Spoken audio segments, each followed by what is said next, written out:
हरिओम. अवधूत चिंतन श्री गुरुदेव दत्त. श्री स्वामी समर्थ. सर्वांना माझा नमस्कार.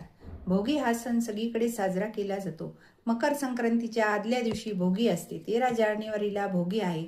न खाई भोगी तो सदा रहे रोगी, अशी म्हण आपण जुन्या लोकांच्या तोंडून ऐकत असतो. भोगी हा सण उपभोगाचा म्हणून साजरा केला जातो. या दिवशी जुन्या वाईट गोष्टींचा त्याग केला जातो. या दिवशी आनंदाचे प्रतीक असलेल्या देवराज इंद्राची देखील पूजा केली जाते. ह्या दिवशी सकाळीच आपल्या दारासमोर सडा रांगोळी, उंबराला लेपन, हळदीचे लेपन केले जाते.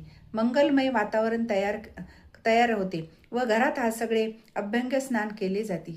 तिळाचे उटणे, तिळाचं तेल लावून आंघोळ केली जाते. आंघोळीच्या पाण्यात चिमूटभर तीळ टाकून आंघोळ करायचा मान आहे. घरातील वातावरण आनंदमय ठेवावे. तिळगुळाचा गोडवा सगळ्या नातात पसरू द्यावा. सगळ्यांना प्रेमाने मोठ्यांच्या पाया पडावे व त्यांचा आशीर्वाद प्राप्त करावे. एक तीळ 7 जणांनी खाल्ला ह्या म्हणीप्रमाणे घरातील सगळ्यांनी एकोप्याने राहून संक्रांत साजरी करावी व आनंद लुटावा. भोगीच्या दिवशी मिश्र भाजी तयार केली जाते व बाजरीची भाकरी तीळ लावून केली जाते. त्याचा नैवेद्य देवाला दाखवला जातो व जो खाई भोगी तो सदा रहे निरोगी. त्या दिवशी भाजी आणि भाकरी खाण्याचा खूप मान आहे. सायंकाळच्या वेळेस भोगविडे देण्याचा मान असतो. भोगविडा तयार कसा करायचा ते आपण बघू.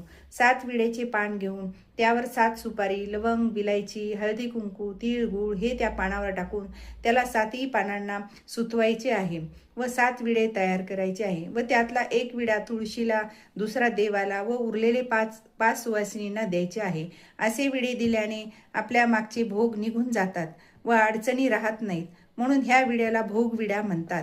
व जर तुमच्याकडे कोणी असे विडे घेत नसेल तर तुम्ही भोगीच्याच दिवशी 2 विड्याचे पान, त्यावर सुपारी, हळदी कुंकू, तिळगुळ टाकून सुवासिनींना द्यायचे आहे. असे केल्याने तुमचे भोग कमी होतील. जर तुमच्या घरात पितृदोष असेल तर पितरांना प्रसन्न करण्यासाठी भोगीचा दिवस योग्य आहे. दक्षिण दिशेला तोंड करून तांब्याच्या भांड्यात पाणी घेऊन त्यात काळे तीळ मिसळून जल अर्पण करा.